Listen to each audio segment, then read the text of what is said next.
12 වසරකට පසු ගාල්ලේ වාර්තා අලුත් කර අමුතුම ටෙස්ට් මැච් එක මවුබිමේදී පළමු ශතකය රැස් කළ පැතුම් නිසං බංගලින්ට හරි ගිහිල්ලා අපිට වැරදුනේ කොතනද මේ හැමදේම ගැන අද කතා කරමු. ක්‍රැක් එක්ස්ප්ලනේෂන්ස්.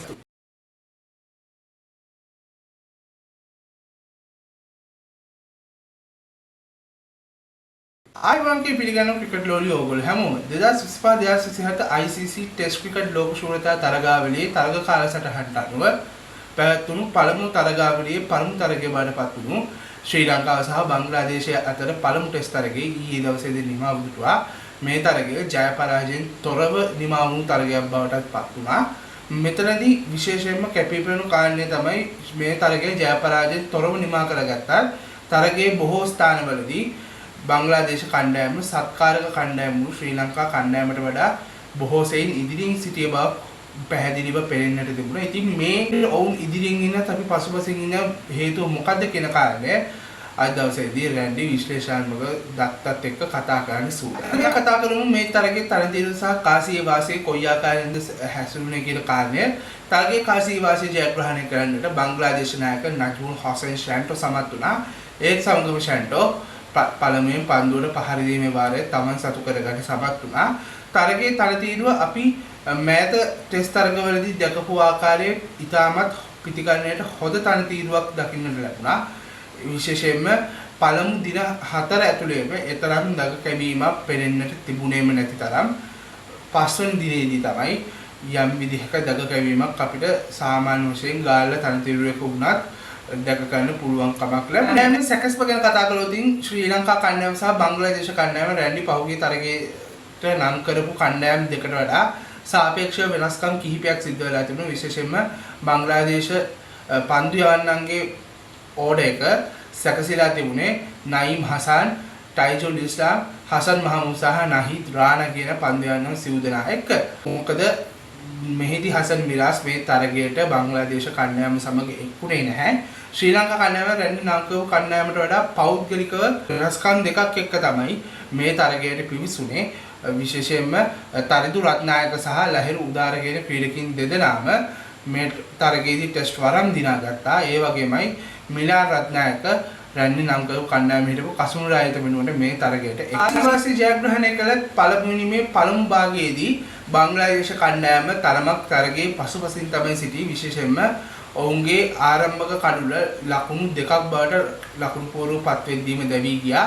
එයින් පස්සේ තවත් කඩුළු දෙකක් ලකුණු 45 වන විට දැවි ගොසින් අවසන් වෙලා තිබුණා. නමුත් එතනින් පස්සේ යලිතතාව පිටියේ එකතු වුණු නජ්මුල් හොසෙන් ෂැන්ටෝ සහ මුෂ්ෆික රහීම් ශ්‍රී ලංකාවට ඉතාමත් පීඩාකාරී සම්බන්ධතාවයක් ගොඩනංවන්න සමත් වුණා.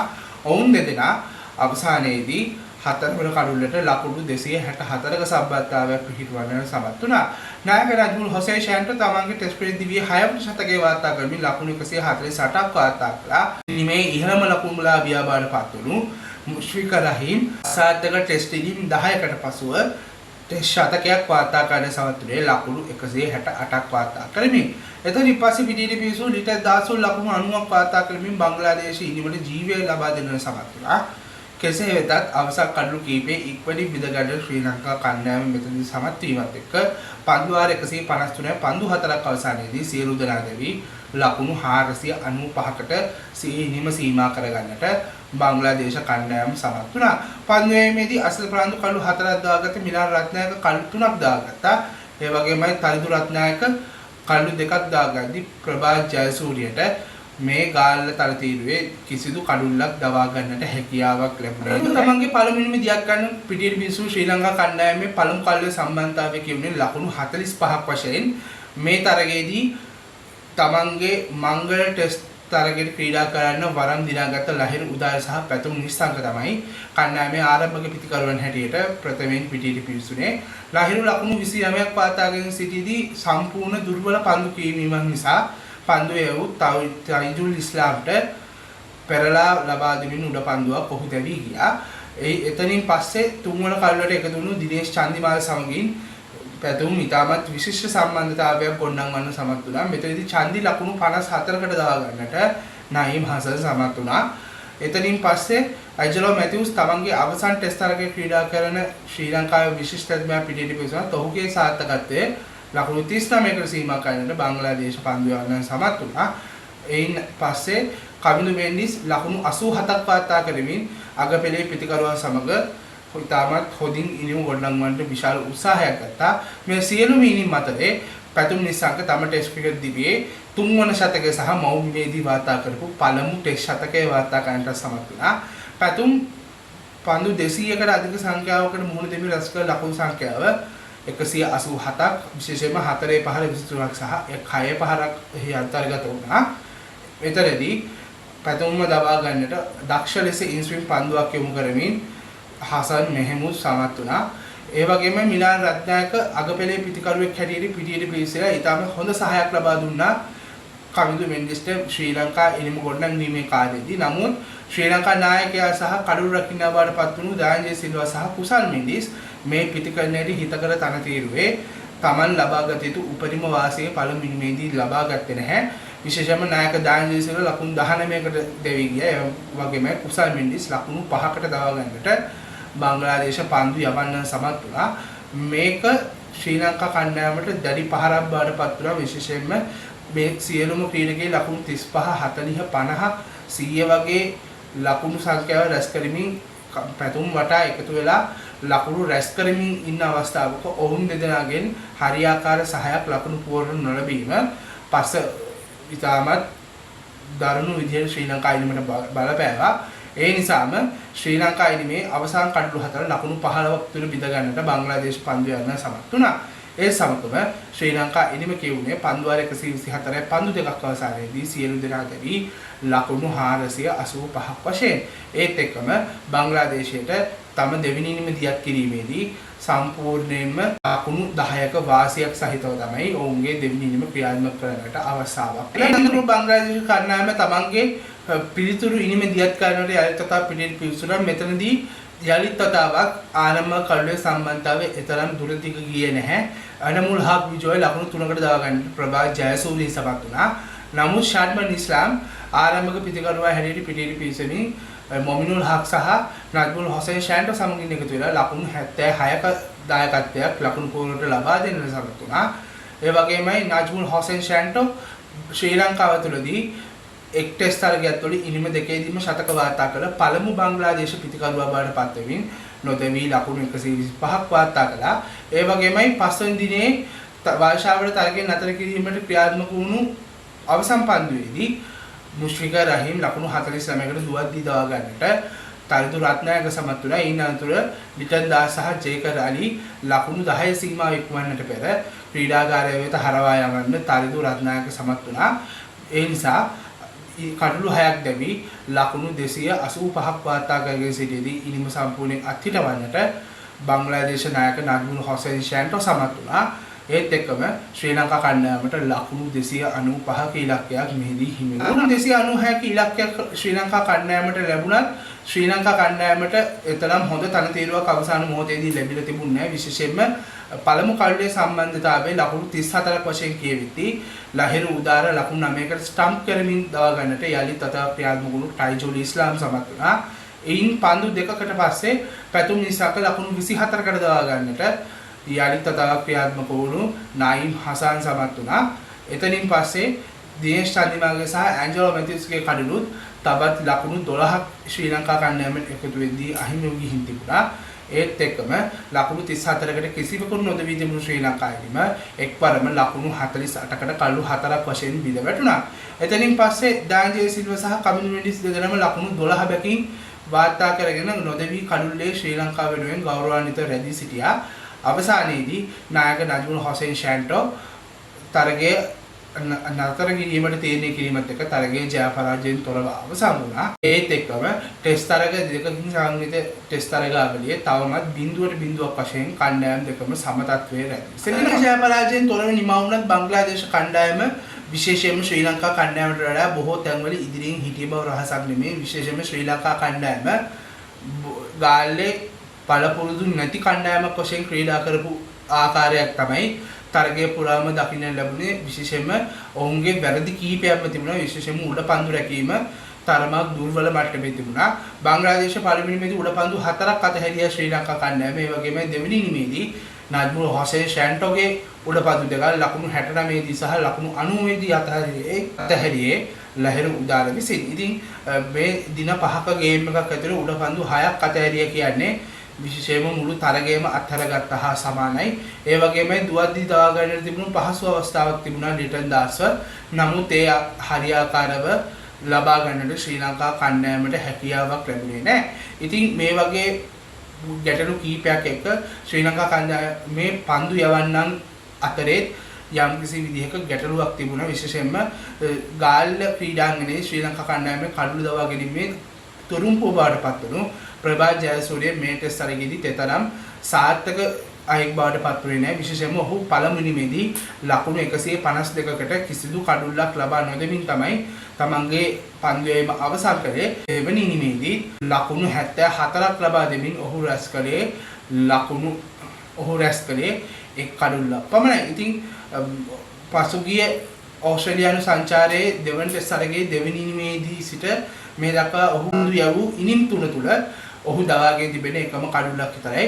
ඉතින් ශ්‍රී ලංකා කණ්ඩායමට මේ විදිහට තමුන්ගේ මේන් විකට් ටේකින් ස්පින් ඔප්ෂන් එකට කඩුළු එන්නේ නැහැ කියන එක ශ්‍රී ලංකා කණ්ඩායමට දැරිය නොහැකි පාඩුවක් බවට තරගයේ පුරාම පත් වුණු බව පේන්නට. ඒ වගේම බංග්ලාදේශ කණ්ඩායම ශ්‍රී ලංකා කණ්ඩායමට වඩා පන්දු යැවීමකින් බොහෝ විට තමන්ගේ උපක්‍රමත් එක්ක සන්නද්ධ වෙලා හිටිය බවක් තරගයේ පුරාම පේන්නට තිබුණා. විශේෂයෙන්ම අපේ පන්දු යවන්නන් තරගයේ දින 5 පුරාම උත්සාහ කළේ පන්දුව තැනින් තැනට යවලා විශේෂයෙන්ම දග කැවෙන තැනක් හොයාගෙන එතනින් පන්දුව දග කවලා පිටිකරුවා වෙතට යවන්න. නමුත් ඒක පළමු දින 4ේම අසාර්ථක උත්සාහයක් බවට පත් වුණා. ඒ සමගම ශ්‍රී ලංකා කණ්ඩායමෙන් තරගයේ දුරස් වීම ආරම්භ වුණා.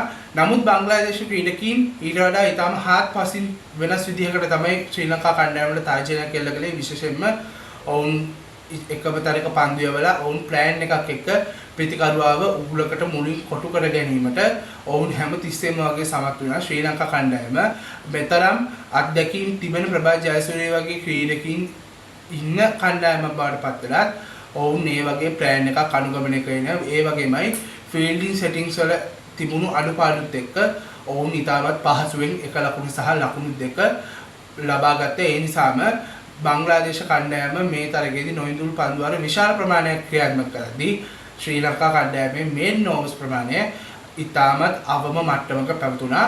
නමුත් කියන්නට සතුටුයි විශේෂයෙන්ම මිලාන් රත්නායක ඔහු මේ ඉනිම දෙකේදීම දැඩි පාලනයක් යටතේ පන්දු යවුවා. ඒක නිසාම ඔහු ඉනිම දෙකේදීම ඉකොනොමිකල් ලෙවල් පන්දු යැවීමෙන් කඩළු 4ක් දවා ගන්න සමත් වුණා. ඒක විශේෂයෙන්ම ශ්‍රී ලංකාවේ අත්දැකීම් සහිතයි කියලා ලේබල් එළිවිලා ඉන්න බොහෝ ක්‍රීඩකීන්ට හොඳ පාඩමක් බවට පත් වුණා. විශේෂයෙන්ම අසිත ප්‍රනාන්දු වගේ අය තැන් වල පන්දුව පිච් කරලා ඒක දෝලනයක් ලබා ගන්න හෝ රිවර්ස් ස්විං එකක් ලබා ගන්න උත්සාහ කළා මිසක හරි ලෙන්ත් එකක හරි පොසිෂන් එකක එක විදිහකට පන්දු යවන්නේ සුළු පන්දු යන්නට. ඒ නිසා ඔවුන් හිතේ හැටියට ශ්‍රී ලංකාව ඉදිරියේ ලකුණු රැස් කරපු බව පේන්නට තිබුණා. ඉතින් ශ්‍රී ලංකා කණ්ඩායමේ මෙන්න මේ දුර්වලතාවය පැහැදිලිවම ශ්‍රී ලංකා කණ්ඩායමෙන් තරගය බොහෝ දුරට දුරස් වෙන්නට හේතු වූ බව අමුතුවෙන් කියන්නට දෙයක් නැහැ. මේ පිටිකරුවන්ගේ පැත්තෙන් ගත්තොත් පිටිකරුවෝ ඉතාමත් හොඳින් බොහෝ දුරට තමුන්ගේ බේසික්ස් වලට ගිහිල්ලා ක්‍රීඩා කරපු සියලුම දෙනා මේ තනතිරුව ඇතුලේ ඉතාමත් හොඳින් ශතක වාර්තා කරමින් හොඳ ලකුණු සංඛ්‍යාවල් කරා පැමිණුණා. විශේෂයෙන්ම පැතුම් නිසංක සහ මුෂ්ෆික රහීම් ගැන කතා කළොත් ඔවුන් දෙදෙනාම බොහෝ දුරට මේ තරගයේ පුරාම ලකුණු රැස් කරන්නට සමත් වුණේ. Extra cover, long off, long on සහ මිඩ් විකට් කලාප දෙක හතර අතරින් V shape එකේ හැඩයට ඔවුන් ලකුණු රැස් කළා. ඉතින් ඒ විදිහට ලකුණු රැස් කරද්දී ඒ විදිහට බේසික්ස් ෆලෝ කරද්දී පන්දු යවන්නෙක්ට ඉතාමත් දැඩි වෙහසක් දාන්න සිද්ධ වෙනවා. ඔවුන්ව අවුට් කරගන්න. එහෙම නැත්නම් ඔවුන්ව දවා ගන්න ලොකු ප්ලෑන් එකක් ඇද ගන්න ඔවුන්ට සිද්ධ වෙනවා. විශේෂයෙන්ම මුෂ්ෆික තමන්ගේ ලකුණු 163ක පළමු ඉනිමේ ලබාගත් ලකුණු සංඛ්‍යාවේ ලකුණු 116ම වාර්තා කරේ මේ V shape එක අනුව යමින්. ඒ වගේම පැතුම් නිසංක ලකුණු 106ක් වාර්තා කරේ තමන්ගේ ලකුණු 184න්. මේ විදිහට V shape එකේ ඉතාමත් හොඳින් බේසික්ස් ෆලෝ කරලා පන්දුවට පහර දීමත් එක්ක ඉතින් ඒකත් එක්ක අපිට හොඳින්ම පේන්න තිබුණු කාරණයක් තමයි බේසික්ස් කියන දේ කවදාවත් කඩන්න බෑ කියන කාරණය. නමුත් බොහෝමයක් විශේෂයෙන්ම කුසල් මෙන්ඩිස් සහ දාන්ජිත සිල්වා වගේ පිතිකරුවන් පළමු ඉනිමේදී බොහෝ දුරට මේ V shape method එකට පළමු පන්දු කීපේ මුහුණ දෙන්නේ නැතුව අපරීක්ෂාකාරී පහරවල් වලට ගිහිල්ලා තමුන්ගේ කඩළු පූජා කරන්න සමත් වීමත් එක්ක ප්‍රතිකරණයේ පැත්තෙන් ශ්‍රී ලංකා කණ්ඩායමට තරගෙන් ඉදිරියෙන් ඉන්නට තිබුණු අවස්ථාව සම්පූර්ණයෙන්ම ගිලිහිලා ගියා. වාර්තා රසක් බිඳවැටුණු තරගයක් බඩ මේ ගාලු ටෙස්ට් තරගයේ පත් වුණා. විශේෂයෙන්ම මේ පසුගිය වසර දෙකේදීම වැඩිම පන්දු වාර ගණනක් ක්‍රියාත්මක වුණු ටෙස්ට් තරගවල දෙවන ස්ථානයට පසු වෙන්නට මේ තරගයේ සමත් වුණා. විශේෂයෙන්ම මේ තරගය පුරාම සමස්ත පන්දු වාර 450න් පන්දු වාර 404ක්ම ක්‍රියාත්මක වුණා. මේ තරගයේ දෙවෙනි වෙන්නේ 2024 වසරේ පැවැත්වුණු ඉන්දු ඕස්ට්‍රේලියානු ටෙස්ට් තරගයකට පමණයි. එහිදී පන්දු වාර 404යි පන්දු 5ක් යොමු කළා. තවත් එක් පන්දු වාරයක් මේ තරගයෙන් දියත් වුණා නම් ඒ වාර්තාවත් හිමි වෙන්නේ මේ තරගයට. ඒ වගේම මේ තරගයේ ශ්‍රී ලංකාව මේ තරගයේදී හැමෝම දන්න කාරණේ තමයි ශ්‍රී ලංකාව වෙනුවෙන් තුන්වෙනි ඉහළම ටෙස්ට් ලකුණුලාභියා බවට පත් වුණු ඇන්ජලෝ මැතිව්ස් තමන්ගේ ජාත්‍යන්තර ටෙස්ට් ක්‍රිකට් දිවියට සමුදුන්නා. ඉතින් ඔහුට අවශ්‍ය කරන ඒ හරියාකාර සමුගැනීම ශ්‍රී ලංකා කණ්ඩායම් පැත්තෙන් ලැබුණාද කියන කාරණය රැන්ඩි පෞද්ගලිකවම ප්‍රශ්න කරනවා කණ්ඩායම් පැත්තෙන්. නමුත් කොහොම වෙතත් ඇන්ජලෝ මැතිව්ස් තමන්ගේ වාර්තා පොත මේ තරගයේදී තලුත් කරගත්ත. විශේෂයෙන්ම ඔහු තවදුරටත් සේවතත් මේ තරගයේදී ටෙස්ට් පිටියට සමුදුණු මැතිව්ස් පිටියෙන් නික්මෙන්නේ අපි කලින් කතා කරපු ආකාරයටම ඉතිහාසයේ තුන්වෙනි ඉහළම ලකුණුලාභියා හැටියට ශ්‍රී ලංකාවේ වගේම ශ්‍රී ලංකාව වෙනුවෙන් වැඩිම ටෙස්ට් ශතකලාභීන්ගේ ලැයිස්තුවේ 8 වෙනි හැටියට ටෙස්ට් ශතක 16ක් සමගින්. ඉතින් එන්ජිගේ තවදුරටත් මේ ටෙස්ට් පිටියේ වාර්තා පැත්තට ගියොත් එන්ජි හෝම් සහ අවේ කන්ඩිෂන්ස් ඒ කියන්නේ ශ්‍රී ලංකාවේදී සහ වෙනත් රටවල්දී පැවැත්වුණු තරග දෙකේදීම අරගෙන බැලුවොත් ඔහුගේ පිතිකරණ සාමාන්‍ය 44ක් හැටියට දක්වන එකෙන්ම ඔහු 50-50 කොයිතරම් දක්ෂතා අතින් හැම කන්ඩිෂන් එකකම සෙටල් වුණු ක්‍රීඩකයෙක්ද කියන එක අපිට පැහැදිලිවම පෙනෙන්නට තියෙනවා.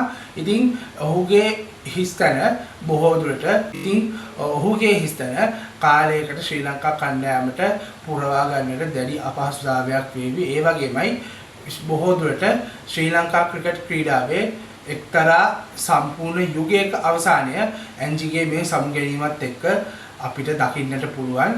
දිනේෂ් චන්දිමාල් පමණයි ඔහුගේ සමකාලීනයෙක් හැටියට තවදුරටත් ජාත්‍යන්තර ක්‍රිකට් ක්‍රීඩාව රැඳී ඉන්නව දකින්නට තියෙන්නේ. බොහෝ දෙනෙක් මේ වෙද්දී මේ තරගයේදී ටෙස්ට් වලන් දිනාගත්ත ලහිරු උදාල සහ තරිදු රත්නායකව සමාජ මාධ්‍ය ඔස්සේ ක්‍රිටිසයිස් කරමින් ඉන්න. විශේෂයෙන්ම ඔවුන්ට හරියාකාරව බලාපොරොත්තු වූ තරමට දක්ෂතා පෙන්වන්න ඔවුන් ගාල්ල තනතිරුවේ අසමත් වීමත් එක්ක. නමුත් රැන්ඩි පෞද්ගලිකව විශ්වාස කරන කාරණේ තමයි ලහිරු සහ තරිදු දෙදෙනාම මීළඟ ටෙස්ට් තරගයට SEC පිටියේදී ක්‍රීඩා කළ යුතුයි කියන එක. මොකද ටෙස්ට් ක්‍රිකට් කෙනෙක්ගේ ඒ පොටෙන්ෂල් එක සහ ඔහුගේ ලෙවල් එක සහ ස්කිල්ස් එක් තරගයකින් මනින්නට හැකියාවක් නැහැ. විශේෂයෙන්ම මොකද දින 5ක තරගයක් වුණාම මේ දින 5 ඇතුලේ තරගයේ ඕනෑම පැත්තකට දෝලණය වන්නට පුළුවන්. ඉතින් ඒ වගේ අවස්ථාවක මේ වගේ තරුණ අත්දැකීම් අඩු ජාත්‍යන්තරයට පැමිණුණු නවක ක්‍රීඩකයෙක්ට හැඩගැසෙන්නේ යම්කිසි විදිහක දැනෙන කාලයක් ලබා දීම අනිවාර්යයෙන්ම සිද්ධ වෙන්න ඕනේ. ඉතින් ඒ නිසා රැන්ඩි පෞද්ගලිකවම මේ සමාජ මාධ්‍ය ඇතුළේ සහ ප්‍රේක්ෂකයන් අතරේ ඔවුන් ට්‍රොල් වෙන අදහසට රැන්ඩි පෞද්ගලිකව කිසිසේත් කැමති වෙන්නේ නැහැ. ඔවුන්ට අනිවාර්යයෙන්ම සැලකිය යුතු කාලයක් ටෙස්ට් කණ්ඩායම ඇතුළේ රැඳී ඉන්න අවස්ථාව ලබා දිය යුතුයි. මොකද මේ තරගයේ ඔවුන් අසාර්ථක වුණත් ඔවුන් දිගින් දිගටම දේශීය පිටියේ ලකුණු සහ කඩලු අතර හිටපු දක්ෂ පිතිකරුවෙක් සහ පන්දු යවන්නෙක් තමයි ලහිරු උදාල සහ තරිදු රත්නායක කියන්නේ. ඉතින් ඔවුන් එක තරගයක් පාවිච්චි කරලා ඊට පස්සේ නිකම්ම විසිකරලා දැම්මුතින් ඔවුන්ගේ ස්කිල් එක නිරපරාදේ ශ්‍රී ලංකාවට අහිමි වෙලා යන්නටත් ඉඩ තියෙනවා. එහෙනම් ශ්‍රී ලංකා බංග්ලාදේශ දෙවන සහ අවසන් ටෙස්ට් තරගයට පෙර යලිත් වතාවක් ඔබ හමුවන බලාපොරොත්තු මම අද සමුගන්නම්. එතකොට subscribe කරන්න It's Cricket Time with Randy YouTube channel එක. ඒ වගේම bell icon එක tap කරොතින් ඔබට මගේ videos notifications ඔබේ ළඟටම ගෙන්න ගන්න හැකියාවක් තිබෙනවා. ඒ වගේමයි It's Cricket Time with Randy WhatsApp channel එකක් තියෙනවා. මේ වන විට launch කරලා එතනින් ඔබට ක්‍රිකට් ක්‍රීඩා පිළිබඳ උණුසුම් ප්‍රවෘත්ති සහ තොරතුරු ඔබට මිස් නොවි එකපාරින්ම WhatsApp හරහා දැනගන්නට හැකියාවක් තියෙනවා. එහෙමනම් ආයෙත් හමු වෙනකන් හැමෝටම ජය වේවා. පයිසරි.